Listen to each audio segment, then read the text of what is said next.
Jika engkau ingin mendapatkan apa yang para sufi dapatkan, nah, pintunya adalah alaikum birraf'il himmah.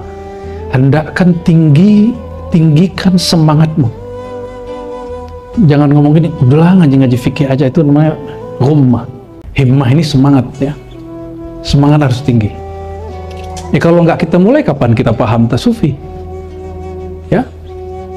Ya alhamdulillah kita dapat ijazah para sufi, alhamdulillah lumayan banyak lah. Ya. Ada yang mempersoalkan tasawuf Ar-Razi. Ar-Razi nggak punya tasawuf. Saya hanya mengembangkan yang diajarkan guru-guru saya. Tentang nama ruh. Nama ruh ada dalam kitab Sadah Sufiyah. Assalamualaikum warahmatullahi wabarakatuh. Alhamdulillahilladzi habbaba ilayna al-iman. Walhamdulillahilladzi syarraha lana al-islam. Wa nasallallahu an yuraqqiyana ila maratibil ihsan. Asyhadu an la ilaha illallah, asyhadu anna Muhammadan abduhu wa rasuluh. Allahumma salli wa sallim wa barik ala Ahmad kutubil asma'i was sifat. Wa salli wa sallim wa barik ala Muhammad kutubil mawjudat wa ala alihi wa ashabihi ajma'in. Amma ba'du. Allahumma faqihna fid din wa ta'anna ya fattah al-arifin. Baik ikhwah sekalian, ini request dari Buya khusus ta'lim, ini 2 kitab katanya. Kuat gak nih? Bentar-bentar aja berarti ya.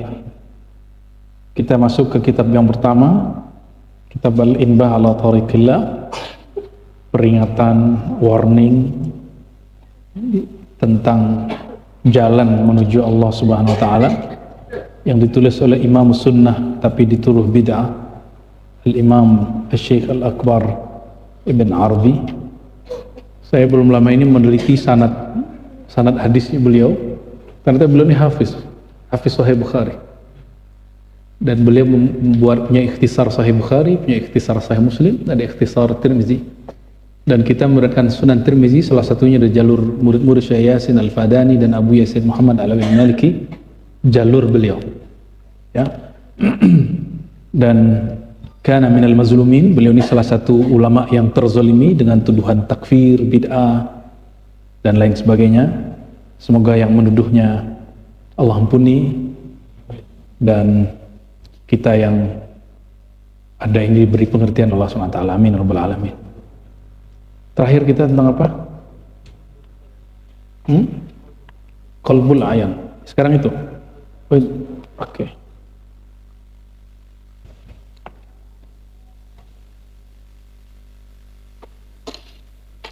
روح النبي صلى الله عليه وسلم وإلى سادتنا المؤلفين والمرشدين والأولياء العارفين، خصوصا هذا المؤلف الشيخ الأكبر بن عربي. الفاتحة.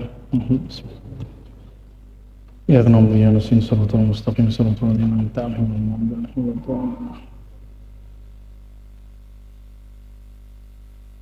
Ini kaidah yang ke-68 ya. Al-Himma wa Aqsam al-Arifin billah. Saya ini bukan sufi, antum harus tahu. Sufi nggak begini tampilannya. Tapi kita berguru kepada para sufi. Kita alhamdulillah mempunyai sanad, ijazah, silsilah kepada para sufi. Alhamdulillah. Tapi kalau sufi itu kita tidak.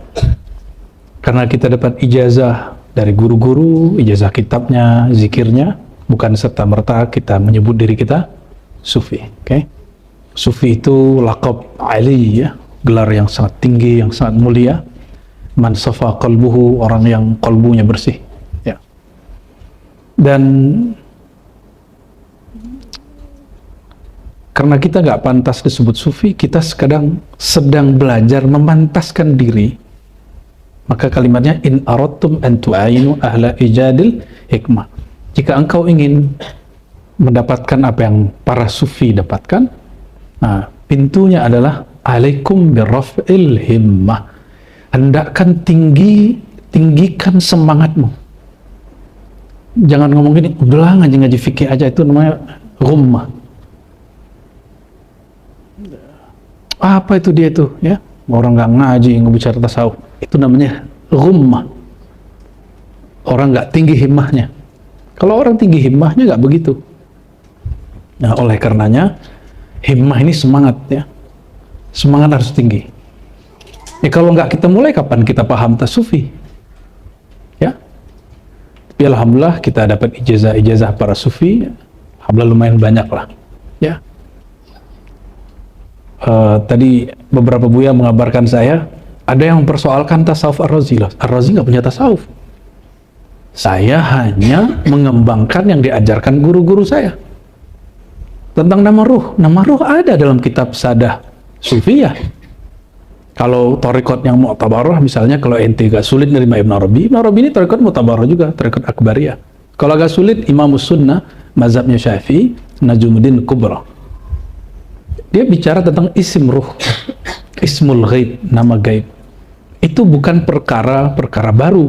Sudah dimulai beliau, dan beliau hidup di awal abad ke-7, 600-an Hijriah. Ya. Apalagi, apa yang disebut tasawuf Ar-Razi? Ada tasawuf baru dari ini? Kan nggak ada. Ada nggak baru? Cuma memang kemasannya baru, iya.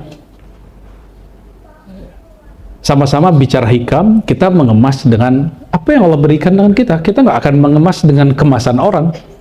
Betul nggak? Kita pakai baju kita, jangan pakai baju orang. Baju orang namanya nyolong. Ya, pakai baju yang Allah berikan kepada kita itu. Dan bagi saya itu bagian dari raf'il himmah. Ya. Ada yang mempertanyakan masalah saya nggak punya pesantren. Emang saya nggak punya pesantren? Bukan lulusan pesantren. Oh, tunggu dulu. Saya lulusan pesantren, bro. Kita terbitan pesantren. Namun ada yang pesantren informal, ada yang formal. Orang Betawi, orang Padang, itu pesantrennya nginep apa ngekos? Ngekos. Baru-baru belakangan ini orang Minang, orang Betawi, punya pesantren, dulu dilanggar ngajinya. Seperti kiai yang masyhur di Jakarta, antum tahu siapa? Gurunya Zainuddin MZ, Kiai Syafi'i Azami, itu nggak pernah nyantri seperti orang Jawa. Dia cuma ngaji kepada masyayikh, tiap malam ngaji ke Siano. Orang Padang sama, tradisi begitu juga. Saya orang Padang, orang Minangkabau. Tradisi kami sama. Saya dulu kalau habis maghrib, saya minta izin ke orang tua, saya ngaji. Sampai jam 2 malam. Bedanya saya nggak ngaji kitab fikih matan takrib kayak ente ngaji. Saya ngajinya matan kitab Al-Hikam, itu aja bedanya. Ya. Lo kok langsung ke situ? Ya suka-suka guruku dong. Guruku ngajar yang mana? Ya. Guru saya buka kitab Hikam sama Ihya, dua itu aja. Kalau siang-siang saya baru ngaji kitab Syekh Al-Bakri, ya, Bakri Syata, I'anatut Talibin, yang merupakan pengarangnya guru dari kakeknya antum itu, Syekh Parabe, ya, Ibrahim Musa Parabe. Beliau menyebutkan di salah satu kitabnya tentang ilmu bayan, Syekhuna Umar Bakri, ketika menyebut Said Ahmad Zindahlan disebut Syekhu Masyayikhina, ya, karena beliau termasuk yang tua, ya. Kalau secara tahun mungkin ada yang persoalkan, mungkin lebih tepatnya Ahmad Khatib Al-Minangkabawi, wallahu a'lam bishawab. Tanya, Buya Yunal ini tamatan pesantren 7 tahun, Dawami pesantren juga, itu nginep di ngekos apa nginep? Apa tinggal di rumah? Tinggal di rumah. Orang Padang begitu menyantrinya. Ya, kita nggak nyantri kayak orang Banten, kayak orang Jawa. Bukan berarti ilmu kita beda, cuma tradisi kita yang beda. Ya, guru saya mentalkinkan zikir, mengajak bermubahasa, bermujadalah, ya, bermuzakarah sama persis. Ya, bedanya orang Padang ini karena tidak diajarkan kitab pertamanya Adabut Ta'lim, jadi agak sedikit sama guru itu agak kurang ajar dikit lah. Maksud kurang ajar itu agak berani mendebat, ya. Bagi kita santri hebat itu, yang pinter itu yang bisa ngedebat. Santri beradab bagi kita. Tapi belakangan kita lihat, oh ini ada kekurangannya nih. Maka sekarang pesantren kita anjurkan ngajarin kitab Ta'limul Muta'allim, ya. Jadi kita nggak akan bermubahasah dengan orang yang meragukan kita. Ya sudah, dia lihat saja hasilnya. Toh bisa sama-sama baca kitab, no. Ya kan? Masalah nyantri nggak nyantri, kok banyak temanku nyantri 7 tahun nggak bisa baca kitab. Nambah lagi ngampus SAG malah tambah jadi masuk ke alam gaib, nggak bisa baca kitab. Tamat pesantren, kitabnya hilang. Ya, jadi nggak ada urusan dia tamatan pesantren mana, ya. Ngaji-ngaji tasawuf, ngomong tasawuf. Lah guruku ngomong tasawuf, maka aku ngomong tasawuf. Kita kan hanya mengikuti guru kita. Guru kita ngikutin guru sebelumnya terus sampai kepada Sayyidina Rasulullah Sallallahu Alaihi. Emang para sahabat nyantri belajar matan taklid, belajar ujurumiyah. Nggak ada kitab di zaman itu. Langsung gurunya Rasulullah Sallallahu Alaihi Wasallam. Ya. Waqala radhiyallahu ta'ala anhu, jadi alaikum biraf'il himmah. Jadi ketika ada yang mematahkan kita untuk sesuatu, jangan langsung patah hati. Ya, bergerak aja langsung. Hujan itu kan gampang itu. Ya. Karena hujan itu nggak datang majelis. Alah, hujan doang nggak datang ke majelis. Ya. Saya juga kena hujan tadi. Cuma 2 meter jarak kita ke depan, nggak bisa baca, nggak bisa lihat. Kacamatanya ketinggalan lagi kan, aduh, tambah gawat. Pelan-pelan, nyampe juga di sini. Ya. Tapi insya Allah ya, insya Allah, nahnu la na'mal li sarfi wujuhin nas ilaina. Kita nggak berbuat sesuatu untuk cari pencitraan biar orang kagum kita, kita nggak perlu itu. Kita sedang mencari perhatian Allah Subhanahu wa Ta'ala. Jadi kalau ada orang ngomongin kita, antum jangan emosi ya, biasa aja. Apa yang perlu dijawab, jawab. Lepas dari itu nggak usah emosi. Ya. Oh, guru aneh diganggu nih. Terus apa? Ente mau pakai cara preman? Udah berhenti, jangan ngaji di sini. Ya, thariqah kita al-ilmu, az-zikru, al-khidmah. Ilmu, zikir, khidmat itu puncak. Kenapa? Kita ngancurin keakuan. Secara keakuan kita tersinggung nih. Tapi habiskan keakuan. Kalau sudah keakuannya habis, apa yang mau tersinggung? Emang akunya sudah tiada. Yang merasa dirinya ada itu sudah lenyap, apa yang akan tersinggung? Jadi ketika ada orang mengatakan jangan dekat-dekat ke guru nanti terbakar, iya karena dalam dirimu masih ada ego. Jangan terlalu jauh nanti hilang, ya iya. Tapi kalau salah atau sadar sudah beres sama dirinya, kita kalau udah beres sama diri kita ngapain? Kita nggak berbuat karena ingin disebut orang tarekat kan? Jadi saya tidak pernah membangun tarekat baru, cuma alhamdulillah dengan basic pendidikan ini dan ketemu beberapa masyayikh, ya kita mengemas semampu kita yang kita sesuaikan dengan zaman kita. Dan toh yang nggak bisa baca kitab bisa paham yang bisa kita jelaskan? Bisa? Kan nggak semua bisa baca kitab kan? Hanya beberapa yang mampu baca kitab. Kita mau membungkus ini kan cuma teksnya Arab, bahasanya kalau diterjemahin biasa aja kok.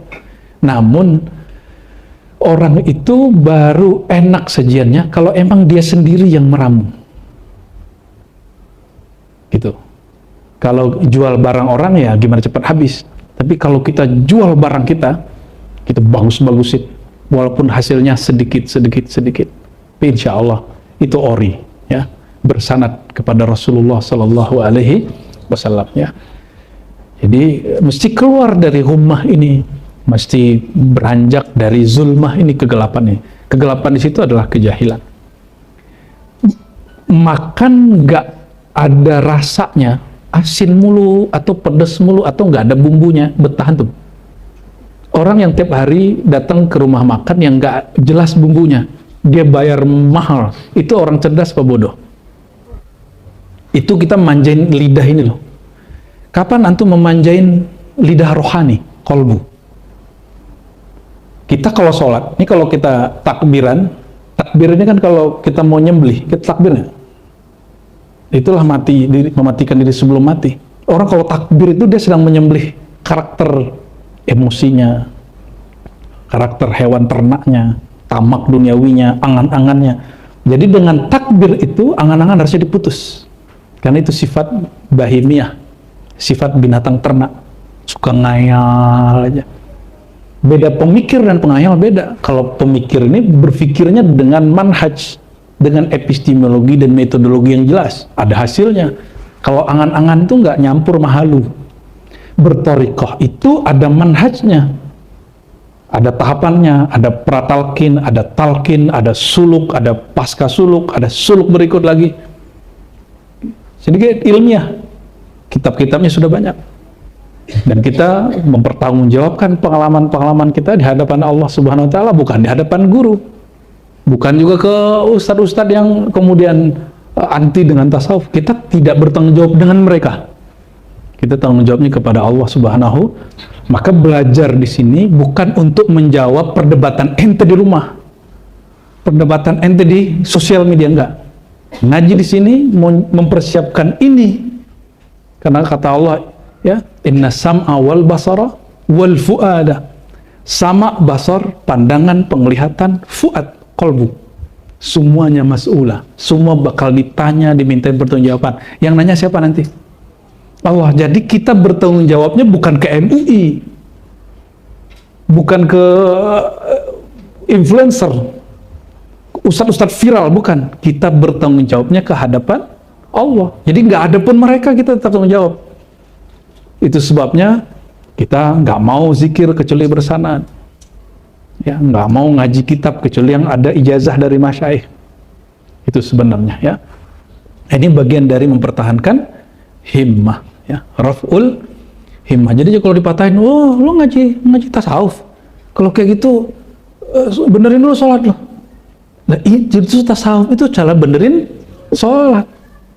Jadi kalau ditanya orang begitu, dipatahin orang begitu, jangan patah arang, ya, kasih dia arang baru. Ya, ya justru gitu bro, gue lagi benerin sholat gue, katanya, biar kenal siapa yang disembah. Wih, kayak bener kan? Kira-kira begitu, ya. Ada orang nggak ngakuin kita, emang kita perlu pengakuan dari dia? Kita perlu pengakuan dari makhluk nggak? Kita nggak perlu pengakuan dari mereka. Ya, yang kita perlu pengakuan itu kita diakui nanti oleh Rasulullah SAW. Gimana Rasulullah mengakui, guru kita juga ngakuin? Dan kenapa saya ngajak antum masih suluk ke Sumatera? Karena mursyid-mursyid saya masih hidup. Seandainya Ar-Razi ini keliru, bid'ah, pasti mereka tegur. Dan antum sudah ketemu guru saya, ya. Guru dari guru saya ketemu juga kan. Nah, coba tanya diam-diam, ada kesesatan nggak harus gitu? Tanya lah, nggak apa-apa itu. Karena kita ini tidak anti kritik, kita sangat terbuka dengan kritik manapun. Karena kita dididik dari kecil sampai S3 untuk siap dikritik, benar gak ya? Bahkan kami membayar untuk dikritik. Sekolah bayar nggak? Kan bodoh itu kata orang yang nggak ngerti kan. Kalau himmahnya rendah kan dia berarti bodoh. Udah bayar, disuruh nulis, dikata-katain. Ya. Itu orang yang kata-katain kita. Itu dapat honor itu. Honornya dari SPP kita tuh. Ngeri kali itu. Kalau itu orangnya sangat pragmatis kan ngapain? Orang kampus orang gila, pasti gitu. Ya udah, gila-gila lah kita dia. Jadi nggak usah khawatir. Kita bukan sedang mencari perhatian makhluk, kita sedang mencari perhatian Allah SWT. Allahumma sholli ala sayyidina Muhammad. Ya, fadal. Fa'innal 'arifin ala qismaini fi hadhihi al-mas'alah. Al-aktharuna ghayatuhum mutala'atul hikmah. Wal hikmatu la wujuda fiha illa fil 'ilm. Wa innama yarju min al-'alim wa huwa maqamun 'abriyy. ما رأيت شيئا أمري ليس أمري، هذا خطأ مطبعي. مقام أمري ما رأيت شيئا إلا ورأيت الله معه وهذا اشتراك في الرؤية والأقلون لا ترجم أولا. Maka para orang-orang yang arif billah dalam permasalahan ini terbagi kepada dua kelompok. Kebanyakan puncak dari mereka adalah mutala'atul hikmah, mutola'akan hikmah, menilik atau menilik bahasa lama tuh ya, dari bahasa Arab itu tidak tolak ya. Dan hikmah itu tidak ada lagi kecuali dalam ilmu. Maka sesungguhnya yang diharapkan oleh orang alim itu adalah dari orang alim adalah maqam Sayyidina Umar bin Khattab radhiyallahu anhu. Maka itu adalah tidaklah aku melihat sesuatu kecuali aku melihat Allah ketika melihat sesuatu itu. Maka ini adalah istilah kebersamaan dalam Allah.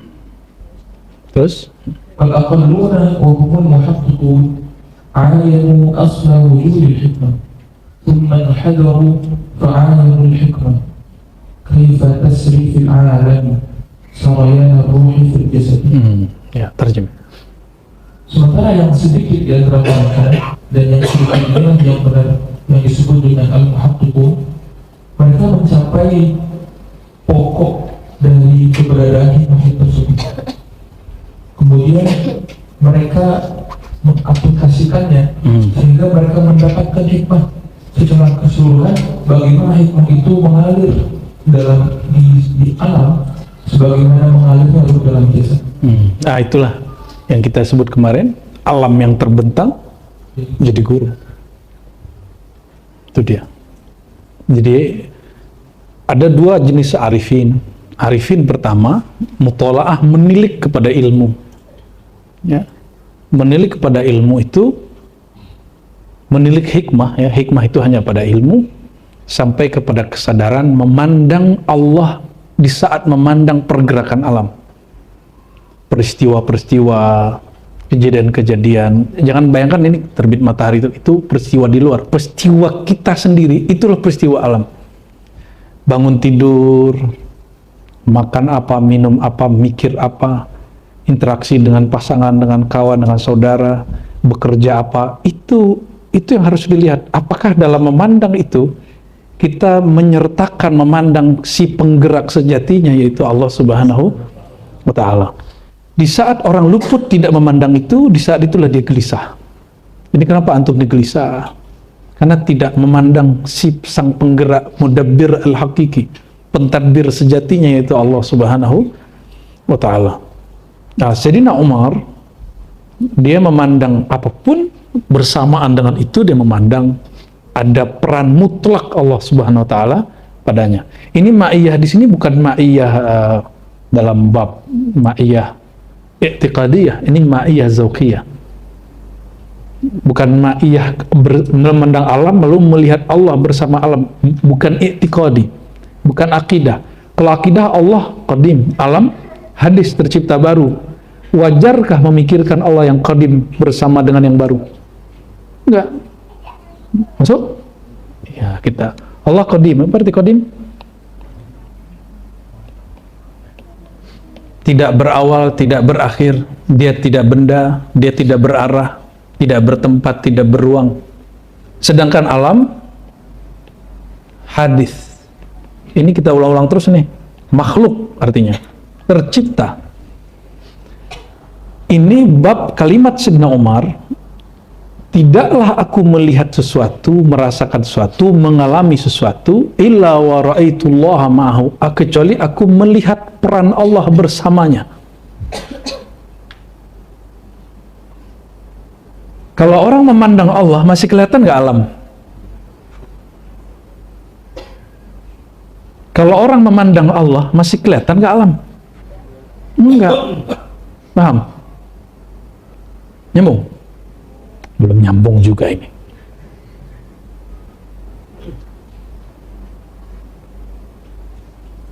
Yaudah, itu aja dulu. Lanjut yang keduanya tadi apa? Ya. Nah, orang-orang yang lebih sedikit, ini Sayyidina Umar sebelum jadi insan kamil.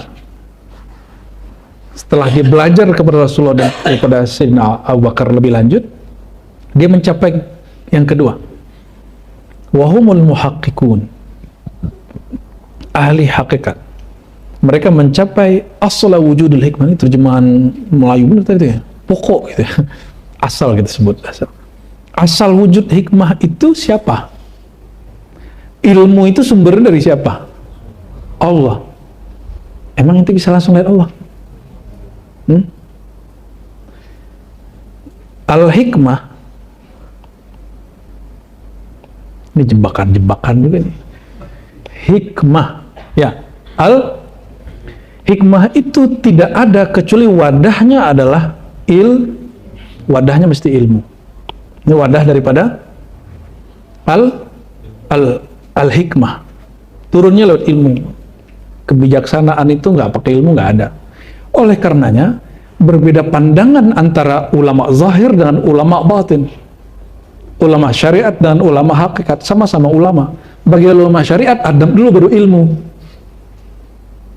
Kalau bagi ulama marifat, saya debat panjang itu, mau harus semalam kita debat. Enggak, bagaimana betul engkau beradab dengan adab yang sebenarnya adab kalau engkau tidak mengenal siapa yang engkau hadapi. Saya digituin. Jadi adab yang sebenar, adab yang hakiki, kalau kita mengenal kita sedang interaksi dengan siapa. Tapi kalau antum belajar adab dulu sebelum ilmu, beban. Nunduk-nunduknya itu duduk mujamalah, takalluf, itu beban. Maka kita kalau ngeliat ada orang sungkem-sungkem, nunduk-nunduk kiai, kita kan suzon, apal ini, budaya apal ini, ya, feodalisme, ente nggak paham. Itu santri kenal peran kiainya kepada dirinya, mulai dari baca alif batas, sampai bisa baca Quran, sampai baca kitab yang tidak berbaris, sampai cara sholat, sampai mengenal siapa yang disembah, wajar dia mencium tangan gurunya. Kita kalau nggak paham, kita bilang feodal ini. Lucu ya? Nah itulah, karena kita gak kenal. Jadi kira-kira setelah malam ini ilmu dulu apa adab? Adab dulu apa ilmu? Dua-duanya benar. Kalau menurut ulama zahir, adab dulu baru sembari belajar ilmu, adabnya dipakai. Menurut ulama zahir. Tapi bagi ulama hakikat ini kan hitam putih. Bagaimana mungkin engkau beradab dengan adab yang sejati, yang hakiki, yang tidak berubah, tidak dibuat-buat, tidak ada paksaan, tidak ada sandiwara-sandiwaraan, kalau engkau tidak mengenal sedang berhadapan dengan siapa. Kalau kita udah kenal sama orangnya, walaupun dia jalan kaki, kita takzim. Ini giliran dia pakai mobil bagus, ini takzim. Ya kan? Pengalaman aneh masuk ke kantor-kantor ya. Kita pakai mobil biasa nih, nggak ditakzimi, padahal kita guru direktur di situ ya kan. Itu gregetan juga tuh, cuma kan ujian kan, aduh, ujian tidak merasa diri alim kan, ya besok pakai mobil agak bagusan, baru mobil teman, baru ya silakan pak, baru dihormat, wajar, karena mereka memandang zahir, kita dididik memandang keilmuan seseorang, ya, maka siapapun yang berilmu walaupun beda faham sama kita azim, oke? Itu manhaj ribat. Maka yang manhaj pertama, thariqah kita al-ilmu. Jadi antum wajib takzim dengan siapapun orang alim, walaupun beda faham sama aneh. Boleh. Ya, emang kita harus maksa orang sama dengan kita kan nggak boleh. Walaupun dia bilang Rozi sesat, nggak apa-apa. Yang penting itu jangan terganggu aja. Kalau dia melihat, dia berilmu, hormati. Sekedar menghormati, susahnya apa? Emang kita rugi kalau kita hormatin musuh kita sendiri? Orang berilmu kita hormati, rugi nggak? Siapa tahu ada kebenaran dalam dirinya. Nah, inilah yang disebut summa al-muhaqqiqun itu apa? Mereka mencapai hikmah kaifa tasrifil alam sarayanur ruh fil jasad. Bagian dari alam itu adalah teman dan kawan dan lawan, semuanya alam. Siapa tahu kita mendapatkan al-haq bukan pada kawan, tapi pada teman. Mungkin malu-malu nyampein. Maka kita izinin nih ya, Datu Dodo nih bikin torikot emperan, torikot syaitonia kata dia. Ya. Itu nyetan-nyetanin orang katanya. Biar nafsiahnya copot. Gaya bener ente. Tambah nafsiah kali ya. Oleh karenanya Al-Imam Syafi'i mengatakan, tidaklah aku berdebat dengan seorang, majadaltu ahadan illa wa atamanna al-haq yajri fi lisani, kecuali aku berharap ada kebenaran ngalir dari lidah dia, padahal itu musuh intelektual dia. Ya, itu barulah disebut ente bukan orang yang nafsiyah, orang yang ruhiyah, bisa melihat kebenaran bukan dari casingnya, tapi dari objek barang yang dibawa. Ya, udah bisa begitu belum? Udah belum? Sudahlah. Falamma aradu, lanjut. Sebentar. Ilmu sumbernya mana tadi? Kalau ada kebenaran di musuh, berarti sumbernya? Itu yang disebut tidak laku melihat sesuatu, kecuali melihat di dalamnya ada peran Allah. Fihi, kalau sebelumnya ma'ahu. Jadi melihat Allah itu ada yang ma'a, bersama sesuatu, ada yang fi. Ya, di dalam sesuatu itu kita melihat Allah. Mana yang lebih tinggi? Pakai fi. Nah, itulah maqam Sayyidina Ali karramallahu wajhah wa radhiyallahu ta'ala anhu. Sayyidina Umar di akhir hayatnya dapat itu juga. Maka Sayyidina Nabi SAW mengatakan, setiap umat itu ada muhaddatsunnya, ada yang diajak dialog secara ghaibiyah oleh Allah. Wa inna Umar lakana minhum. Umar bagian dari mereka. Ya. Kalau begitu ente perlu musuhan sama orang nggak? Kita mungkin dimusuhi orang, tapi kita perlu memusuhi orang nggak? Kita nggak perlu musuhi orang. Ya.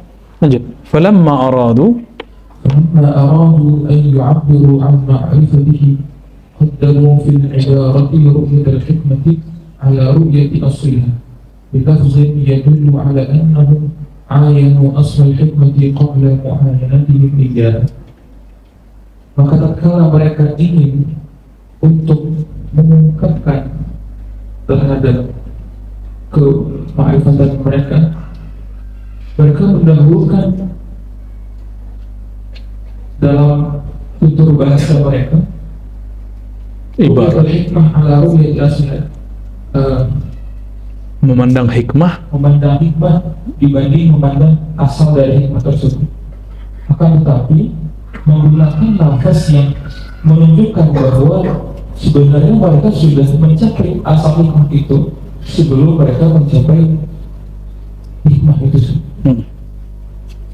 Maka mereka berkata, ma ra'ayna syai'an illa ra'ayna Allah qablahu. Tidaklah kami melihat sesuatu kecuali kami melihat Allah sebelum melihat sesuatu itu. Maqam siddiqiyyun fihi tauhid. Maka ini adalah maqamnya Abu Bakar As-Siddiq, yang mana di dalamnya terdapat ketauhidan. Manzilu wuqufi hadzal maqam biharun tatalaqamu amwajuha yahlaku as-sabiqu fiha. Tempat maqam ini adalah lautan yang luar biasa ombaknya. Tatalatam itu ombaknya bercampur, bertumpuk-tumpuk gitu. Tatalatamu amwajuh. Ya. Yahlaku as-sabiqu fiha, yang mana binasalah orang yang berenang di dalamnya. Man dakhalaha la yakhruju minha, orang yang masuk ke dalamnya tidak akan pernah keluar darinya. Wa la yuhibbu an yakhruja minha, dan dia tidak akan ingin untuk keluar dari dalamnya. Lakinnahu yakshifu sahila li baqa'i hadzal haykal fi ad-darain rahmatun min Allah bi hadhihi an-nafs al-hayawaniyah. Akan tetapi si perenang tadi dia sudah tahu, tersikapkan bagi dia as-sahil, tepian pantai, sehingga dia memilih untuk tetap berada di dalam lembaga ini, di dalam dua negeri, dunia dan akhirat. Rahmatullah min. Oke, baik. Jadi kalau kita buka beberapa syarah kitab, Sayyidina Abu Bakar Siddiq dulu mengatakan ma ra'aitu syai'an wa la ra'atullaha qablahu. Tidaklah ia melihat sesuatu kecuali melihat Allah ya. Ada yang bersama, ada yang di dalam, ya, di dalam.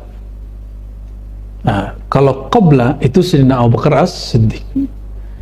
Ini yang kemudian kalau di filsafat disebut qiyas, analog. Apa beda analog dengan logis? Jadi ada logo analog, ya, analog.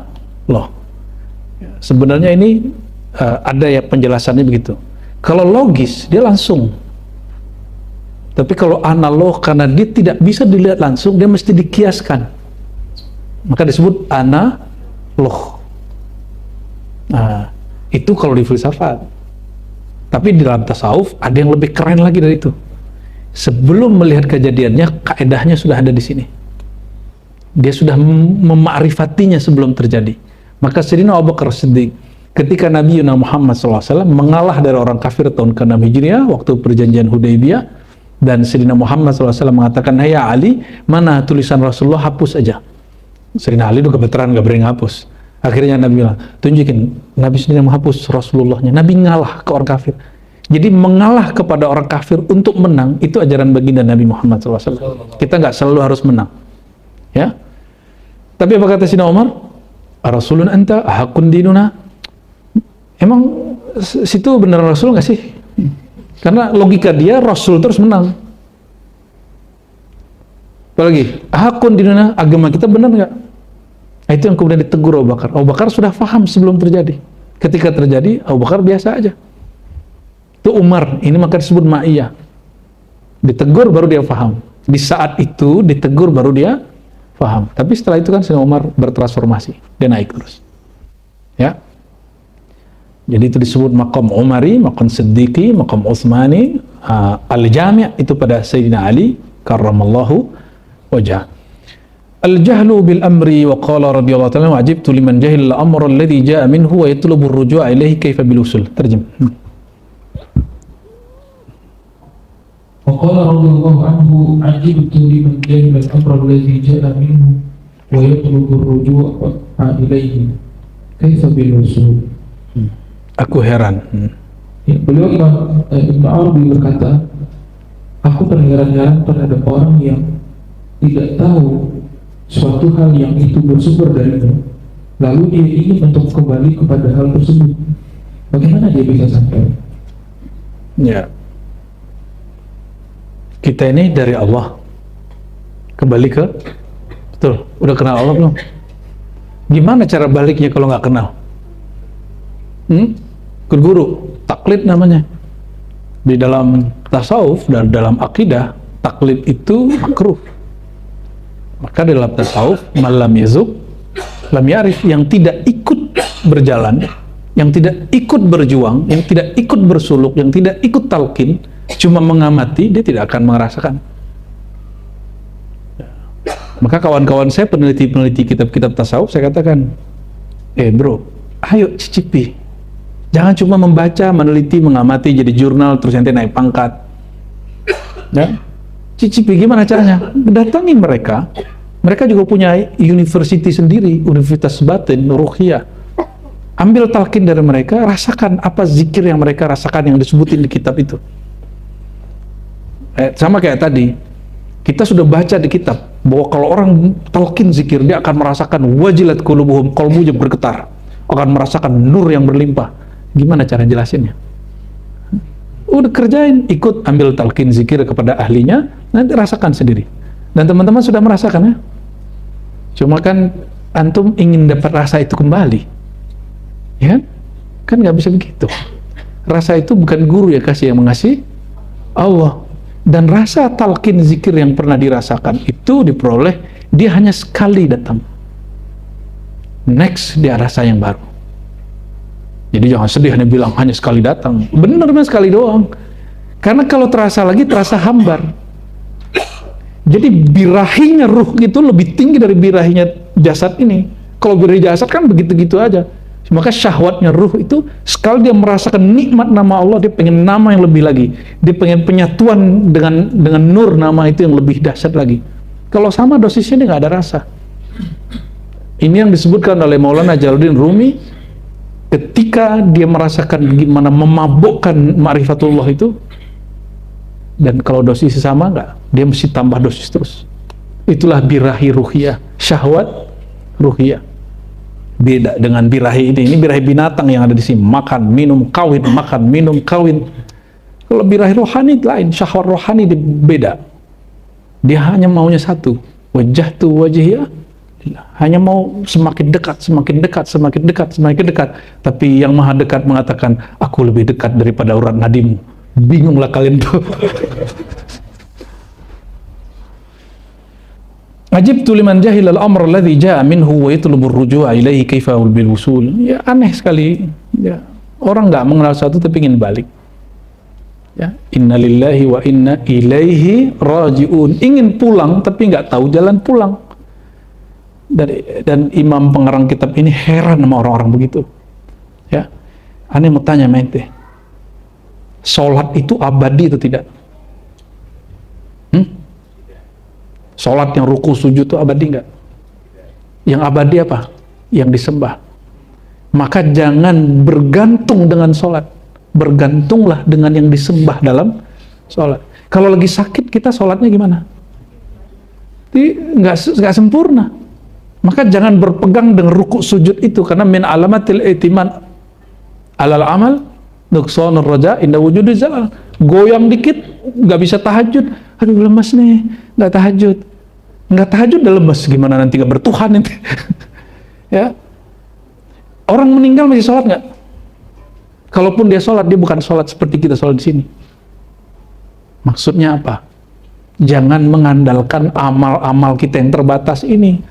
Berpeganglah kepada yang maha tak terbatas. Kita pingsan aja gitu udah nggak sholat loh. Kita safar, sholatnya udah berkurang jadi 2, per rakaat jadi 2 rakaat. Betul nggak? Jadi kalau kita mengandalkan kuantitas ibadah-ibadah yang sangat terbatas itu, kita sedang membatasi ruang kita kepada Allah SWT. Oleh karenanya wajib mengenal yang disembah dalam sholat, supaya nanti ketika ente kemudian ada musibah, tidak bisa sholat, rasa bertuhannya nggak bergoyang. Ketiduran, misalnya kan sering ketiduran nih karena sering ngemper kan, subuhnya lewat, jam 7 baru sholat subuh, rasa bertuhannya berkurang nggak? Kalau ya ketipu setan itu namanya. Kita meratapi kesalahan kita, tapi jangan kemudian putus harapan kepada Allah Subhanahu wa Ta'ala. Ini taat, nanti ente maksiat. Kalau taat, imannya naik gitu ya, rasa harapnya tinggi. Kalau terjebak maksiat, putus asa. Berarti Tuhan ente lagi taat beda sama Tuhan ente lagi maksiat. Musyrik itu, syirik khafi, nggak boleh beda. Jadi mau kita taat, mau kita diuji dengan kemaksiatan, rasa bertuhannya nggak boleh hilang. Nah, syaitan kan begitu dia. Antum coba habis maksiat, kan penyesalannya datang. Dalam keadaan itulah was-was itu datangnya luar biasa. Orang paling dikhawatirkan di situ, dia buruk-buruk sangka kepada Allah dan putus asa. Itu yang paling dikhawatirkan. Jadi ini yang disebut ma ra'aitu syai'an illa wa ra'aitullaha qablahu wa ma'ahu wa fihi wa fi kullihi. Ya, nasallallahu al-'afwa wal 'afiyah.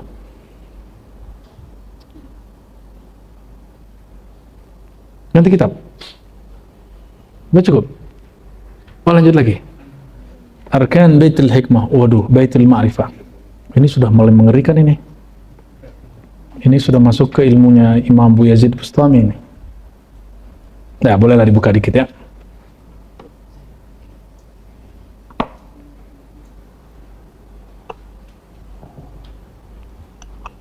Bismillahirrahmanirrahim.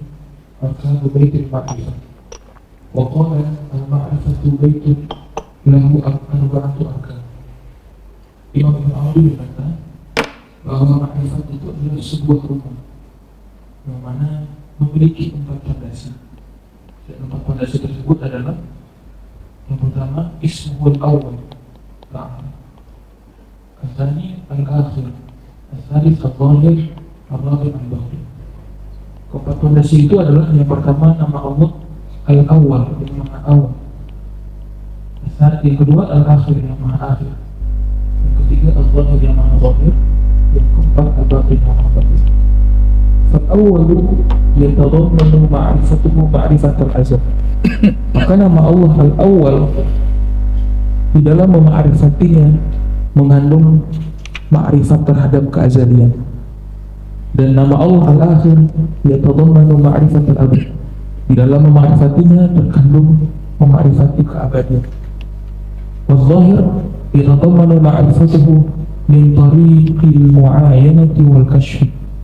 Dan nama Allah al-zahir mengenalnya bisa dicapai dari cara al-mu'ayanah wal kashf dan kashf.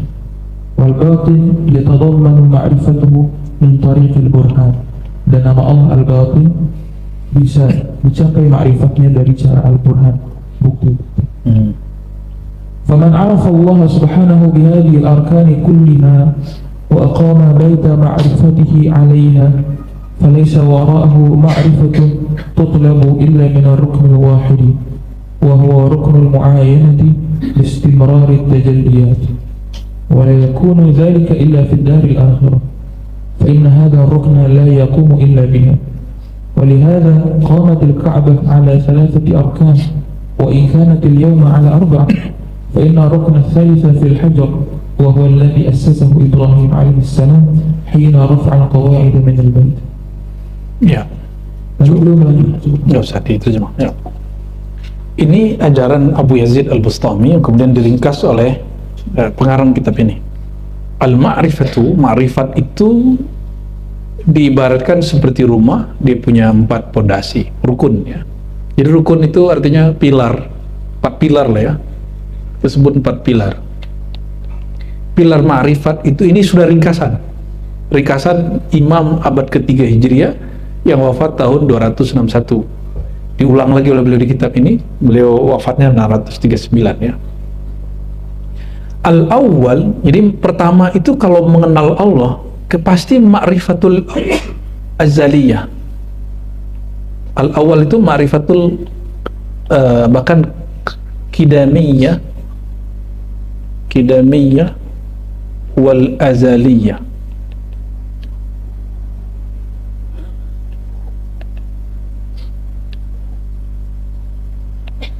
Qidamiyah wal azaliyah.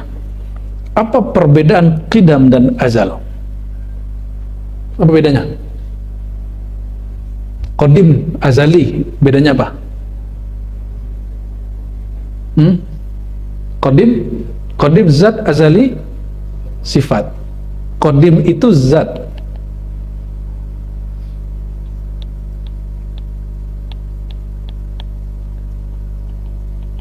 Sedangkan azali sifat. Apakah zat lebih dahulu daripada sifat?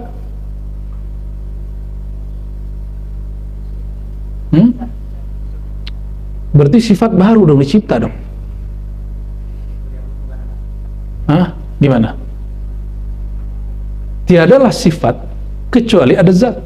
Tiadalah zat kecuali ada sifat. Oleh karenanya, qadim dan azali itu hanya cara pandang. Memandang kepada zatnya disebut qadim, memandang kepada sifatnya disebut azali. Jangan ente bayangkan muncul zat dulu baru muncul sifat. Itu berarti memandang Tuhan itu berubah-ubah pada dirinya. Allah dulu zat, terus tumbuh darinya tunas zat. Gak begitu memahami Allah. Ini hanya tartib akli, ini hanya analog akal, karena kita tidak pernah melihat zat itu langsung. Maka akal dikabarkan oleh yang al-aqlul awal, yaitu ruh Sayyidina Muhammad SAW. Beliau lewat lisan Sayyidina Muhammad Rasulullah mengabarkan itu. Itulah jadi Quran. Qul huwallahu ahad, huwal awwalu wal akhiru wal zahiru wal batin. Ya. Jadi qadim azali itu sama adanya, tapi berbeda dari sudut syuhud pandangnya. Nyambung sudah? Dan semua para nabi, mereka wahdatu syuhudnya fil azaliyah as-sifatiyah. Semua nabi ini di sini. Nabi-nabi selain Nabi Muhammad SAW. Ini nabi-nabi. Ya. 124.000 selain Nabi Muhammad SAW. Ini makomat mereka. Sedangkan ini hanya khusus untuk Sayyidina Muhammad sallallahu alaihi wasallam. Dan tiadalah sifat itu kecuali berada pada zat. Nah, begitulah pentingnya, tiadalah para nabi itu kecuali mereka menunjukkan adanya sang nabi sejati yang akhir zaman bernama Sayyidina Muhammad sallallahu alaihi wasallam. Gimana? Udah nyambung? Udah nyambung. Dan tiadalah wali-wali Allah itu ulama-ulama kecuali pewaris para nabi. Maka ada ulama mewarisi kolbu Nabi Adam, ada yang mewarisi kolbu Nabi Nuh, ada yang mewarisi kolbu Nabi Ibrahim. Dan yang paling lengkap itulah Imam akhir zaman itu Al-Mahdi. Dia mewarisi kolbu Sayyidina Muhammad sallallahu alaihi wasallam. Yang mewarisi kolbu-kolbu para nabi ini mereka disebut para kutub, ya, aqtab, ya. Sedangkan mewarisi kolbu nabi itu adalah al-ghaus al-mutlaq, atau disebut khatmul awliya. sebagaimana Nabi Muhammad adalah khatmul anbiya, maka Al-Mahdi khatmul auliya. Tapi uniknya umat Nabi Muhammad SAW, khatamnya ada dua. Ada khatmul auliya dari kalangan umat Sayyidina Muhammad, Al-Mahdi. Ada khatmul auliya dari kalangan anbiya, yaitu Sayyidina Isa alaihissalatu wassalam. Inilah uniknya akhir zaman, di zaman kita ini.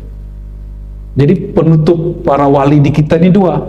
Satu dari umat Sayyidina Muhammad, satu dari pertanyaannya, baik para nabi ataupun para wali, mereka bersumber nurnya dari. Oleh karena itu dalam hemat kami ini fi ma'rifati Muhammadiyah, umat nabi ini ada dua. Ada umat ba'diyah, ada umat qabliyah, ada umat akhirin, ada umat sabiqin. Ada umat terdahulunya, ada umat akhirnya. Maka yang terdahulu itu juga umatnya, yang belakangan, yang dulu sama-sama umatnya. Nyambung? Jadi para nabi itu umat Nabi Muhammad SAW juga. Oleh karenanya ketika ini pembuktiannya dari hadis Sahih Bukhari, Muslim, Abu Daud, Tirmizi, sahih semua itu. Ketika nanti di hari kiamat di padang mahsyar semua umat mencari syafaat, mereka datang ke Nabi Adam. Apa kata Nabi Adam? Carilah Nuh. Datang ke Nuh, kata Nuh carilah Ibrahim. Kata Ibrahim carilah Musa. Kata Musa carilah Isa. Kata Nabi Isa carilah Muhammad SAW. Semua nabi pun minta syafaat kepada Nabi Muhammad SAW, sebagaimana umat Nabi Muhammad hari ini minta syafaat ke beliau. Maka mereka umat anbiya, sedangkan zaman ini umat aulia. Jadi umat nabi dua, ada umat al-anbiya, ada umat al-aulia. Walaupun kita ini gak pantas jadi kekasih Allah, tapi semoga Allah yang memantaskannya. Kalau kita mah gak pantas, orang-orang kayak gini muka-mukanya gak jelas. Gak ada yang pantas kita ini. Ente kalau tahu aib teman tuh gak mau temenan lagi loh. Tapi Allah tahu aib kita dan Allah tidak pernah berhenti ngasih rezeki kepada kita. Ya, itulah guru itu kadang-kadang dibukakan sedikit oleh Allah hati muridnya, sedikit saja tabiat buruk muridnya. Tapi kemudian dia tutup. Karena Allah bermanifest, bertajalli melalui si guru itu, maka dia yaghfir wa yastur, dia tutupin aib muridnya. Karena dia juga tahu, aku juga banyak aib. Ya, kira-kira seperti itu. Ya. Ini baru mengenal isim al-awwal. Aduh, ini udah habis waktunya. Ya. Jadi ma'rifat al-qidamiyah, mengenal zat itu otoritas Sayyidina Muhammad SAW. Berarti kalau di kalangan pewarisnya yang boleh bicara ma'rifat zat siapa? Hanya Al-Mahdi. Jadi sampai hari ini ma'rifat yang kita bicarakan hanya ma'rifat zat, ma'rifat sifat. Kalaupun ulama membagi Asmaul Husna ini ada isim zat, itu pun isim zatnya sifat. Rahman, Rahim itu kan disebut isim zat. Allah isim zat. Tapi itu bukan isim zat di Asmaul Husna. Isim zat di sifat Allah. Bukan isim zat pada zatnya Allah, itu lain lagi. Itu rahasia Allah yang disebutkan di hadis Tirmizi, mimma sta'sarta bihi ala nafsik, yang engkau sembunyikan ya Allah di dalam dirimu. Jadi Allah sendiri menyembunyikan kerahasiaannya, karena dialah sang maha rahasia. Makanya di belakang ada al-batin. Kita loncat dulu ke al-batin ya. Al-batin artinya apa? Apa arti al-batin? Allah tuh maha batin. Batin itu yang tidak dapat ditangkap secara zahir, dia tersembunyi. Maka al-batin boleh artikan yang maha tersembunyi. Tapi pada saat yang sama dia menyebut dirinya yang maha zahir. Apa yang zahir? Tergantung maqamat kita. Pada Nabi Muhammad SAW, baik zatnya, sifatnya, asma'nya, af'alnya zahir semua, batin semua di Nabi Muhammad sama. Zahir batin dari Nabi Muhammad SAW sama. Hanya dia kemudian switch off, switch on. Jika memandang secara zahir, maka zatullahnya batin. Jika memandang dengan zat ruhnya, dia merasakan Allah itu zahir. Nah, ini dikatakan oleh al-Imam Az-Zanji, ya, Muhammad al-Faqih Az-Zanji. Apa kata beliau? Kapankah Allah yang maha zahir itu disebut batin pada zauq seorang hamba? Kalau Allah kan selalu begitu. Apabila engkau dengan zahirmu memandang kepada Allah dengan namanya yang bukan az-zahir, maka dia menjadi batin. Paham nggak? Belum paham? Alam gaib itu gaib nggak? Coba kalau ente gaibkan pandang ini, ente pindah ke alam gaib, jadi masih gaib gak dia? Oke, biar gampang. Sekarang Mekah gaib nggak? Di kita, karena kita lagi bukan di Mekah. Bagi orang di Mekah, di sono zahir, di sini gaib. Ini baru pindah tempat ini, apalagi pindah alam batin yang dari mata ini pindah ke mata akal. Coba saya kasih angka 4 kali 3 berapa? Mana tulisannya? Mana barangnya? Kelihatan nggak? Itu batin. Binisbah berdasarkan pandangan zahir, angka itu sudah batin. Tapi bagi orang yang sedang menghitung, angka itu zahir nggak bagi dia? Oke, coba bayangkan orang yang ente suka, yang ente cinta, yang ente rindu. Sudah? Tuh, bagi aneh gelap loh, aneh banget. Itu batin semua tuh, gaib. Tapi bagi ente jelas semua, ya toh? Emang Ziza ingat siapa?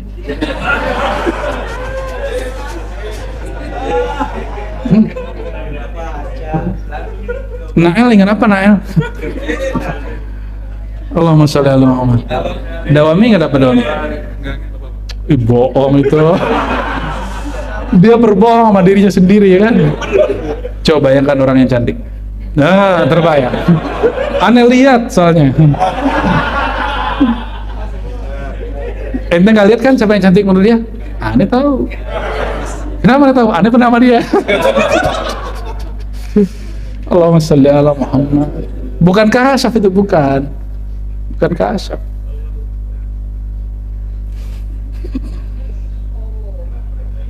Apa rasanya patah hati? Hah? Kita suka, dia nggak suka. Aduh.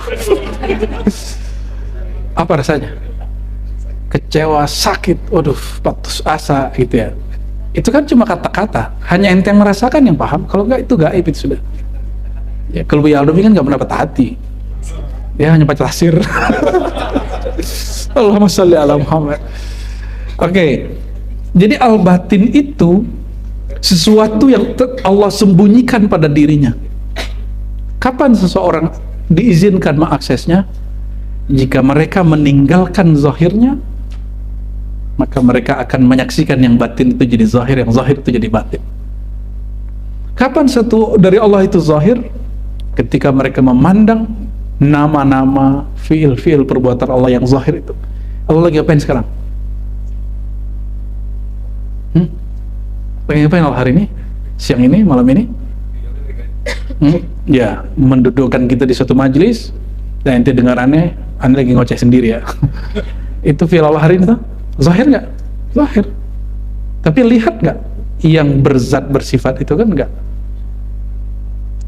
Jangankan zat dan sifat Allah, zat dan sifat makhluk pun masih batin bagi kita. Betul kan?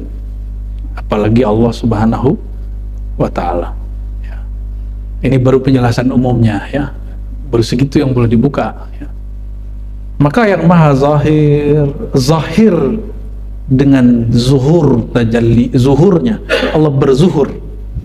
Zuhur itu menyatakan dirinya ya. Jadi Allah nyata atau tidak nyata? Nyata. Bagi Nabi Muhammad nyata sampai zatnya. Kalau bagi kita minimal nyata perbuatan Allah. Bagi yang sudah talqin, sudah nyata nama Allah di kolbunya. Yang sudah talqin benar, yang sudah suluk kan itu udah ngerasain nama Allah bergetar di kolbu. Betul nggak? Itu sudah merasakan nyatanya nama Allah. Masih nanya aja, apa sih yang nyata dari Allah? Itu dia bro. Makanya kenali kemarifatan, sehingga kita mensyukuri apa yang didapat. Nyebut nama Nabi Muhammad, mahal kiamat, ada kerinduan nggak? Itu kezahiran dari nur Allah SWT pada nur Sayyidina Muhammad SAW. Sesederhana itu ya. Apa jomblo? Maaf ya kepotong. apakah sama tajalli zat Allah dan tajalli ahadiyah? Apakah ahad itu bisa tajalli ke makhluk? Ahad sebagai zat apa sifat? Apakah sebagai afal apa nama? Nah, kejar lagi tuh ya. Ahad yang mana nih? Waduh, gawat pertanyaan itu. Ini murid Buya Aldo ini. Oke. Pertanyaan kita dari kajian dia. Ya, masih ingat mungkin ente gak hadir waktu kajiannya Al-Jili ya, karena memang di rumah sana. Jadi Allah ketika berzahir dengan zahirnya itu dengan dua metodologi dia. Pertama namanya zuhur, yang kedua namanya tajalli. Ini versi Imam Jili ya, saya jawab pakai Al-Jili aja.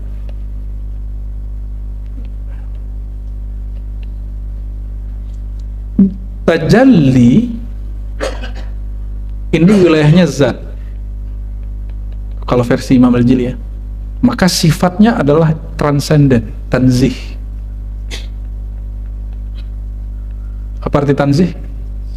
Maha suci dari semua persepsi. Maka dialah yang disebut ahad. Inilah yang Tuhan kita sama semua. Jadi kalau Tuhan yang ini sama semua. Tapi giliran yang zuhur, Allah yang menyatakan dirinya lewat personifikasi dirinya, itu yang berlainan. Nah, misalnya nih, kalau ke jomblo, Allah mengenalkan dirinya sebagai apa? Ya Arhamar Rahimin, irhamna. Irhamnanya jomblo, sayangnya aku ya Allah. Itu beda dengan irhamnya Buya Yunal yang sudah laku. Beda. Sama-sama irhamna, tapi zuhur Allah menyatakan kasih sayangnya kepada orang yang masih sendiri dengan yang sudah berdua lain. Maka pada zuhur ini jawaban Imam Al-Jili sesuai hadis-hadis sahih, dan ini membantah sebagian orang yang mengaku ahlus sunnah padahal mereka sudah nyimpang dari ahlus sunnah, karena akibat kaidah tanzih dipakai secara umum, akhirnya bab zuhur hilang. Akhirnya beberapa ayat, beberapa hadis mereka takwil dan terjebak kepada taktil menafikan sifat Allah dan menolak riwayat Nabi mengatakan ra'aitu rabbi fi surati amrat. Aku jumpa Allah dalam rupa pemuda yang masih belum punya kumis. Kalau orang Indonesia kan kalau punya kumis biasa aja. Tapi kalau orang Arab, orang-orang bangsa Arya itu kalau laki-lakinya nggak berkumis lebih cantik dari perempuan.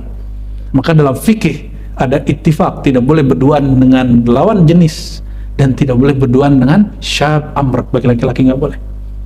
Nanti jadi seneng mah dikira dia lawan jenis, karena kelihatan ada jamaliyahnya. Disitulah kenapa di pesantren-pesantren, di asrama-asrama, di barak-barak sama semua nih. Mau dia pesantren Islam, mau di asrama gereja, mau apa lagi, barak-barak militer, terjadi homoseksual. Karena orang mandi bersama, ya, tidur dempet-dempetan. Nah, itu bahaya itu. Itu bukan masalah agamanya, itu masalah mereka keliru dalam memanage bab yang sedikit itu. Ya.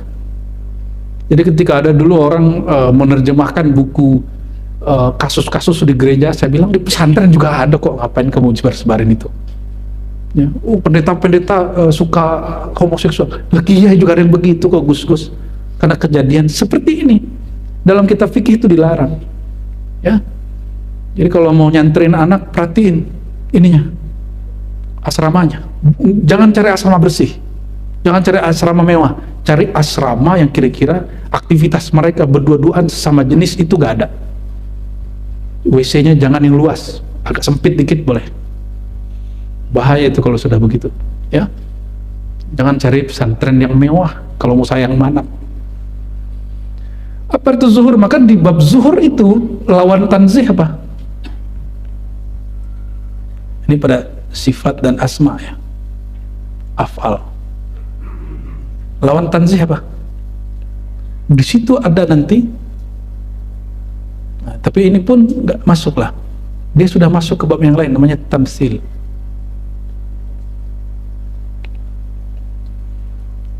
Nabi bersabda, hadisnya Hasan, aku jumpa Allah dalam rupa pemuda yang tampan.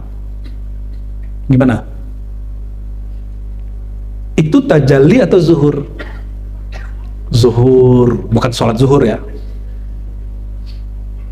Oke, nyambung? Apakah Allah kemudian menyerupai laki-laki? Enggak. Itu cahaya nama sifat jamaliyah Allah. Maka saya coret ini, ya. Itu cahaya namanya, cahaya sifat jamalnya dengan nurnya itu kemudian masuk kepada rupa. Cahayanya, bukan zatnya, bukan sifatnya. Contoh ini, teleponan video call dengan orang, kita bisa lihat muka orang di situ. Apakah wajah dia pindah ke situ? Enggak. Tapi apa yang pindah? Ada sinyal yang menangkap lewat cahaya, gelombang masuk ke nyambung. Nah, kira-kira seperti itu. Apakah ketika seorang nabi mengatakan aku melihat Tuhan dalam rupa pemuda, Tuhan masuk ke dalam wajah pemuda, Tuhan berubah jadi pemuda? Kan tidak. Nyambung? Ya, tamsil ya. Tamsil itu artinya apa? Permisalan. Bahkan kata Al-Jili, di situ ada tasbih. Yang tasbih itu siluet nurnya, bukan dianya. Tangkapan dari orang yang memandang, bukan dia yang dipandang itu. Allahnya tidak berubah, sifatnya tidak berubah, namanya tidak berubah, tapi tangkapan dari orang yang menangkapnya berupa seperti itu, sedangkan dianya nggak berubah. Nyambung nggak? Ya, pernah kalau kita ganti kacamata hitam, terus ente lihat ente muka ente hitam, emang muka ente hitam? Yang masalah di saya pakai loops pembesar, hidungnya gede-gede semua. Apakah hidungnya itu gede? Enggak, ininya yang masalah. Nah, maka Nabi SAW mengatakan ra'aitu Rabbi. Nah, bahkan di riwayat lain disebutkan aku melihat Allah ya, memegang punggungku lalu terasa dinginnya sampai ke dadaku. Kalau di hadis di Quran yadullah fawqa aydihim, tangan Allah di atas tangan mereka. Itu bab zuhur. Maka ini tidak bertentangan dengan ayat laisa kamitslihi syai' surat Syura. Kayak ini aja. Syura ayat 11, enggak bertentangan. Asyura berbicara tentang zat, maka dia hanya lewat tajalli manifest dan sifatnya tanzih. Sedangkan yang tadi, nah hadis Muslim coba cek nanti di hari kiamat nanti Allah ya'ti ilaihim, datang kepada sekelompok orang bisuratil lati la ya'rifunaha, dengan surah, itu kan tasbih, dengan rupa yang mereka tidak kenal. Lalu kemudian Tuhan mengatakan ana rabbukum, aku Tuhan kalian. Kata mereka la a'rifuka lasta bi rabbina, kami tidak kenal engkau, engkau bukan Tuhan kami. Karena kezahiran yang mereka kenal bukan itu. Kata Ibn Arabi, apa kata Ibn Arabi di Futuhat ya, adapun al-arifun sakitun, mereka diam saja, mereka tidak menolak itu dan tidak mengiyakan itu ya.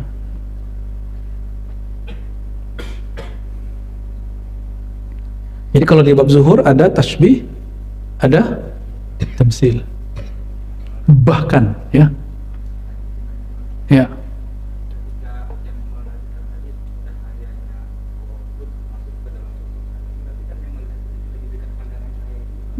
tapi sumber cahayanya kan nggak masuk, hanya cahayanya.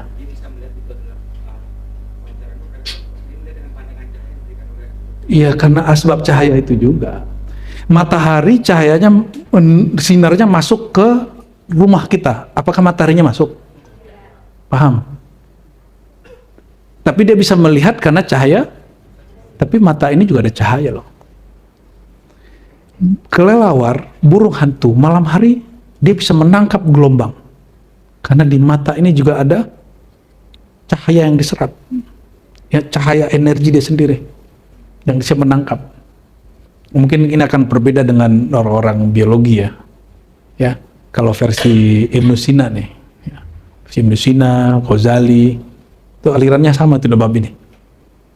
Bahwa ada masanya tidak ada cahaya, tidak ada sinar, mata masih bisa lihat. Itu matanya ayam bisa ngelihat setan, malaikat turun. Kalau ayam bisa melihat malaikat turun. Kalau guguk bisa melihat, ya ente punya mata selebar ini, nggak tahu malaikat turun, nggak tahu setan datang.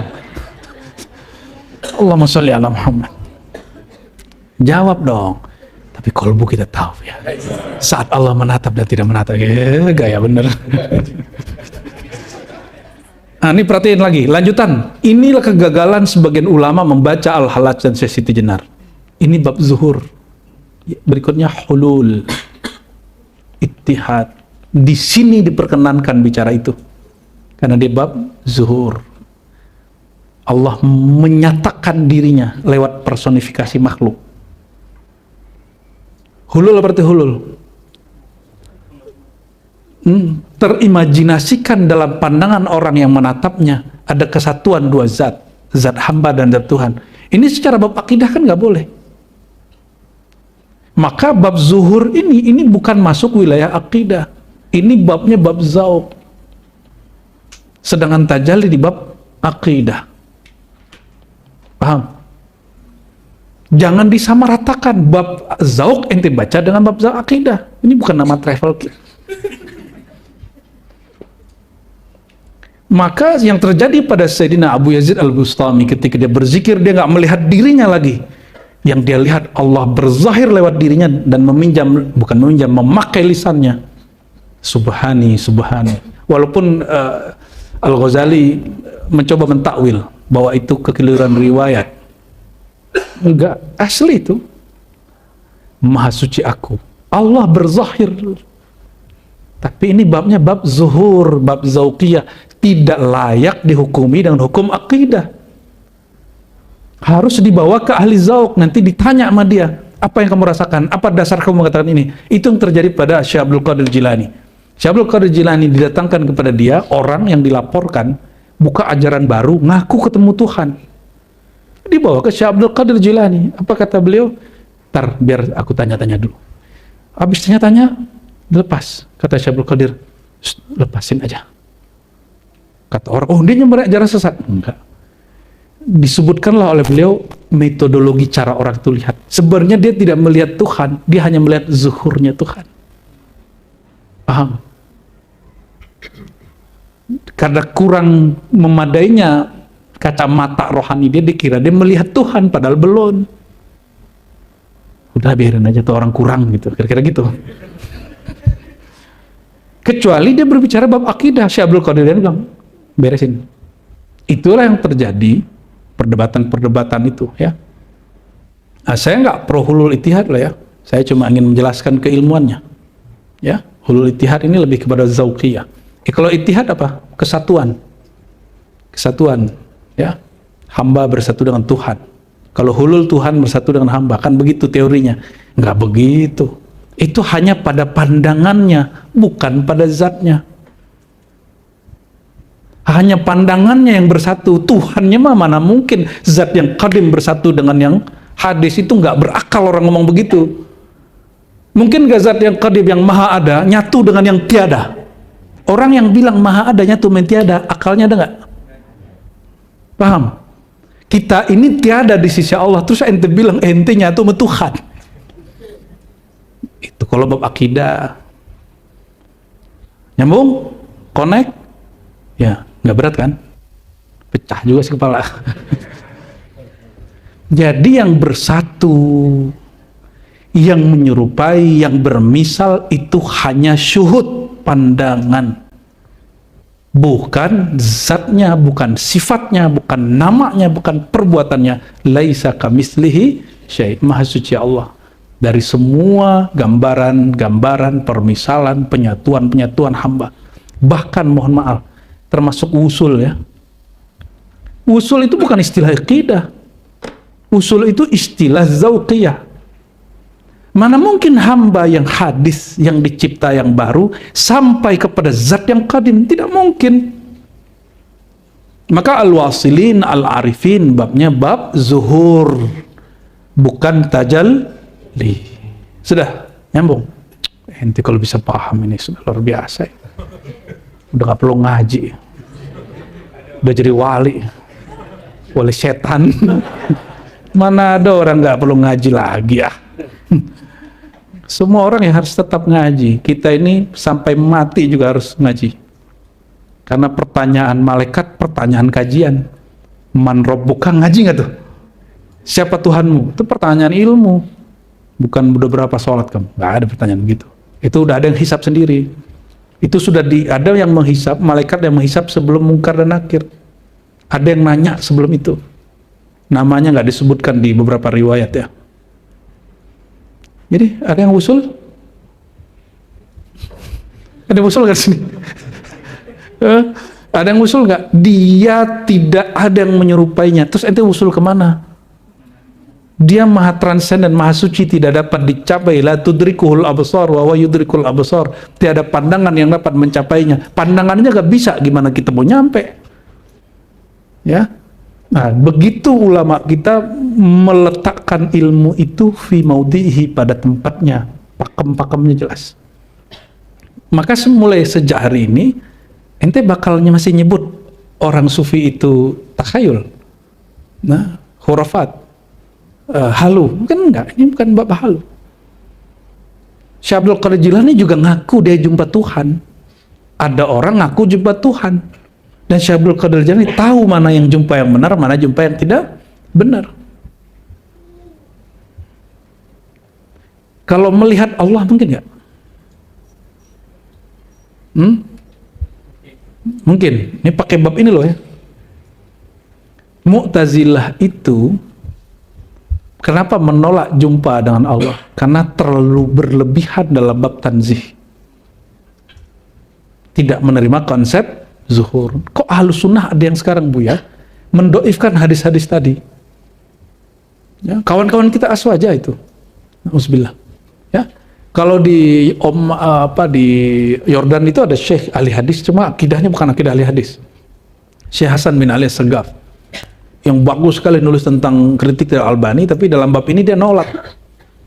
Ini halal ya. Jadi ya, itulah masalahnya. Antum kalau mau cari orang alim bukan sekedar muka Arab ya. Ngomong Masya Allah tabarakallah alaihi wasallam. Bukan itu, cari orang bersanad. Cari orang yang punya syekh mursyid yang membimbing dia. Walaupun hidungnya, mancungnya ke belakang, ke samping, kiri kanan, bukan mancung ke depan, ya nggak apa-apa lah.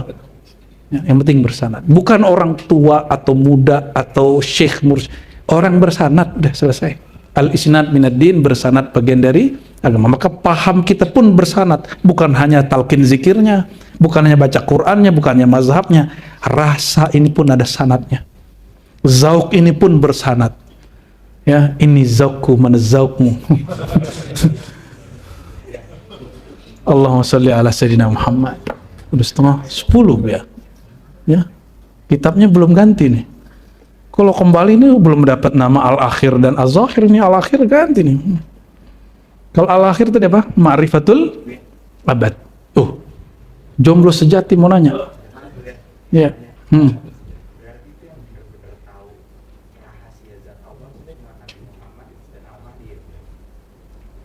Ente benar. Ya. Maka salah satu nama dari Al-Mahdi itu Sirrul Asrar. Itu nama Al-Mahdi itu. Itu nama Rasulullah sallallahu alaihi wasallam. Sirnya sir. Rahasianya rahasia. Tapi yang rahasianya rahasia juga zahiruz zuhur. Dia juga menyatakan dan paling nyata. Allah itu paling nyata, tapi pada saat yang sama dia paling tersembunyi. Nabi Muhammad Al-Mahdi itu paling mengenal Allah, tapi dia merasa paling tidak mengenal Allah, karena yang mengenal Allah hanya Allah itu sendiri. Itulah yang dikalamkan Sayyidina Ali, Araftu Rabbi. Itu kalamnya Nabi Muhammad yang desirkan di kolbunya. Aku mengenal Allah, Allah sendiri yang mengenal dirinya. Aku mengenal dia dengan dirinya sendiri. Karena bab tajalli tadi, tajalli, tanzih, tiada yang menyerupainya, tiada yang menyamainya. Nah, laisa kamitslihi syai'. Apalagi tiada kaif, tiada cara, keadaan baginya. Gimana mau menangkapnya? Nggak bisa ditangkap. Maka yang tahu dia siapa? Dia aja. Jadi biar kita kenal dia itu gimana? Habiskan tahumu, bukan ganti dengan tempe, bukan. Habiskan pengetahuanmu, fanakan pengetahuanmu, habiskan rasa dirimu tahu, barulah Allah kasih pengetahuan. Jadi kalau ditanya orang alim itu siapa? Orang yang menghabiskan pengetahuannya. Sejauh mana dia menghabiskan pengetahuannya, sedalam itulah dia diberi pengetahuan. Dan itu kata Imam Sya'rani hanya baginda Rasulullah SAW dan Al-Mahdi. Maka kalau kita diizinkan nanti jumpa Sayyidina Al-Mahdi Khalifatullah itu, dia akan merasa orang paling banyak maksiat sealam semesta. Dia akan merasa orang paling jauh dari Allah Ta'ala. Dia akan merasa orang paling jahil kepada Allah SWT. Di situ orang ketipu. Kalau Al-Masihud Dajjal siapa? Dia merasa paling kenal Allah Ta'ala. Dia paling kenal Allah Ta'ala. Ya. Kecuali dia lagi babnya bab wala fakhar. Kan Nabi Muhammad pernah berkata, jadi ketika sahabat-sahabat ini, Nabi kan tawadu terus sehingga sahabat ini kemudian nggak ada yang nggak paham. Apa kata beliau? Ana sayyidu walid Adam wala fakhar. Rajanya manusia nanti di akhirat aku, berarti dunia juga beliau. Negeri yang sebenarnya negeri akhirat, ini negeri transit. Jika di sana rajanya dia, apalagi di sini. Wala fakhar, bukan sombong bro, gitu. Ya, ada masa itu namanya tahaddus bin ni'mah, menceritakan nikmat dari Allah Subhanahu wa Ta'ala. Oleh karenanya ada yang keliru misalnya menyebut Nabi Muhammad itu Allah yang berzahir. Nah, ini kalimatnya keliru. Jangan begitu vulgar sekali ente. Nabi Muhammad itu di dalam kitab ataupun di dalam kitabnya para aulia, di kolbunya para ulama arifin, atammu mazahir lillah, tempat Allah menzahirkan nurnya sesempurna-purnanya makhluk yang Allah kemudian jadikan wadah untuk berzuhur, bermazahir, itulah Sayyidina Muhammad SAW. Bukan berarti Nabi Muhammad itu zahirnya Allah, bukan begitu. Nabi Muhammad Allah dong. Ya, Nabi Muhammad itu bin Abdullah, dan beliau mengatakan ana Muhammad Rasulullah wa Abdullah, aku Muhammad hamba Allah Rasul. Ya, beliau nyebut dirinya Abdullah, ente nyebut dia Allah, gimana itu? Marifat apa yang ente ajarkan itu? Ya, wa fi sirri ana, dalam sirku adalah aku. Wah, dia lupa, dia ada adab di situ. Tanzih ini atau zuhur? Ini bab zauq atau bab akidah? Nah, dalam bab akidah kehambaan dimunculkan dari diri kita dan dia Tuhan yang mutlak. Kalau dalam bab zuhur ya suka-suka zauq yang Allah berikan kepada kita. Jadi kalau sudah faham begini, jangan lagi heran dengan wali-wali Allah terdahulu sekarang ataupun nanti yang mereka mungkin agak sedikit ember tentang Tuhan, tentang hubungan rahasia dengan Allah. Menurut ente nih, orang kayak Halaj Sesjenar itu masih ada nggak atau udah habis? Belum, masih ada. Orang sehebat Ibn Arabi masih ada nggak sekarang? Belum, masih ada. Mungkin lebih hebat lagi masih ada. Kenapa? Semakin akhir zaman ilmu pengetahuan semakin banyak, semakin ramai, semakin tercurah. Kita kan, mohon maaf, saya nggak tahu logika apa sih yang ada di orang Islam hari ini. Orang Islam hari ini itu kalau bicara ulama terlalu kayaknya hebat gitu. Kalau kita sekarang enggak, kita ini nggak hebat. Nggak begitu. Itu yang jiwa kerdil, itu yang disebut ghummah. Himmahnya kecil, sehingga nggak berani mendebat ulama terdahulu. Kita mendebat ulama bukan mendebat Nabi, betul? Selevel Bukhari, Muslim itu mendebat hadis gurunya. Tapi Imam Bukhari tidak pernah mendebat Nabi Muhammad. Dia hanya mendebat hadis. Mengkritisi hadis, bukan mengkritisi Nabi Muhammad.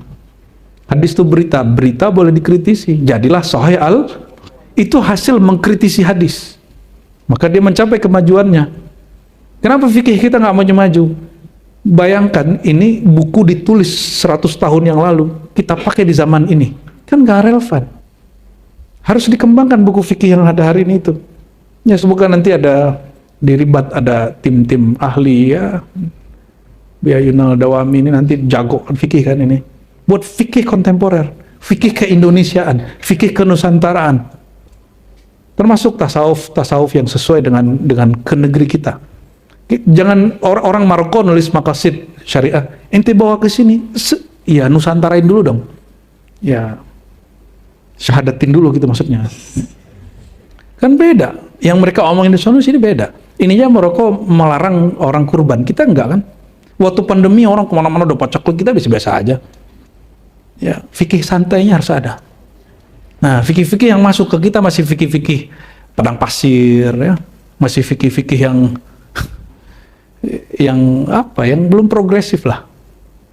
Sehingga antum nih kalau belajar kita fikih tuh mukanya langsung tegang, terus ngeliat orang tuh salah semua. Salah ini salahnya ini nih. Ya. Belum arif. Coba berarti ini bagian ikhtitam dari saya. Ini jamnya nggak jalan-jalan. Syekh Sulaiman Ar-Rasuli, Hasyim Asy'ari, dua hadratus syekh ini, satu hadratus syekh di Sumatera, hadratus syekh di Jawa. Mereka sama-sama belajar kepada Syekh Ahmad Khatib Al-Minangkawi Mahfud Termasi. Syekh Ahmad Khatib Al-Minangkawi, beliau ini berguru kepada Bakri Syatta dan melarang orang untuk ngumpul-ngumpul makan-makan di rumah orang yang meninggal selama 3 hari 7 hari. Tapi dua syekh ini larang nggak? Kenapa mereka nggak larang? Apa mereka khianat ke gurunya? Enggak, mereka ketika masuk ke sini mereka punya kaedah al-adah muhakkamah, bahwa adat itu punya hukum sendiri dan dia bisa jadikan hukum selama dia tidak bertentangan dengan syariat. Dan mereka sedang bernegosiasi dengan kejadian-kejadian peristiwa-peristiwa dan adat. Hasilnya itu. Lain dengan Ayah Buya Hamka. Ayah Buya Hamka, ini kawan semua ini. Ayah Buya Hamka, Syekh Haji Rasul, nama intinya apa ya? Haji Abdul Karim ya. Ini beliau mendapatkan gurunya Syekh Ahmad Khatib Minangkabau melarang dari kitab kakek gurunya Bakri Syatta. Ketika dia menjelaskan di kampung, ya plek, sehingga orang mengira dia Wahabi. Padahal itulah mazhab Syafi'i orang Mekah. Dan itu bukan Wahabi. Orang kan mengira Ayah Buya Hamka ini Wahabi. Enggak. Itulah Syafi'i Al-Makkawi. Syafi'inya Hijaz. Nah, Syafi'i Al-Jawi, ini bedanya. Al-Jawi, Jawani, Al-Malawi. Jadinya nggak ada masalah kan. Hadratus Syekh Hasyim Asy'ari melarang orang bikin maulid, padahal gurunya maulidan. Karena orang maulidan dulu di tanah Jawa saweran, ya kan? Beda nggak? Syekh Ahmad Khatib Minangkabau membid'ahkan rabithahnya orang-orang tarekat Naqsyabandiyah. Syekh Ahmad Khatib bilang, aku juga Naqsyabandi, aku juga Khalwati, aku juga Qadiri Syatari, tapi dia nggak ngajarin rabithah. Syekh Sulaiman Rasuli berguru kepada Syekh Muhammad Arsyad bukan Al-Banjari, Al-Minangkabawi bin Abdurrahman, dan jadi mursyid tarekat Naqsyabandi. Apakah dia khianat kepada gurunya Syekh Ahmad Khatib? Tidak. Mereka mengalami peristiwa yang berbeda lalu menyikapinya berbeda. Maka perbedaan pandangan dengan perbedaan zaman itu tidak disebut ikhtilaf. Kejadiannya sama, orangnya sama, mereka beda, itu baru kita sebut ikhtilaf ya. Ya semoga semakin bijak apa yang kita alami dan Allah Ta'ala bukakan ilmu-ilmu yang bermanfaat bagi kita semua. Amin ya rabbal alamin. Nasallallahu al-'afwa wal afiya lana wa li walidina wa li masyayikhina wa li sairil muslimin wal muslimat wal mu'minin wal mu'minat al-ahya Muhammad wa ya Fattah iftah lana wa ya Ghaffar ighfir ighfir lana wa ya Sattar ustur auratina wa uyubina bihaqqi nabiyikal Mustafa nuril anwar wa nas'alullaha ya Rabbana asyauqa ila liqa'ika wa liqa'i habibikal Mustafa Muhammad sallallahu alaihi wasallam ilahana anta maqsuduna wa ridhaka matlubuna a'tina mahabbataka wa ma'rifataka walhamdulillahi rabbil alamin. Assalamualaikum warahmatullahi wabarakatuh.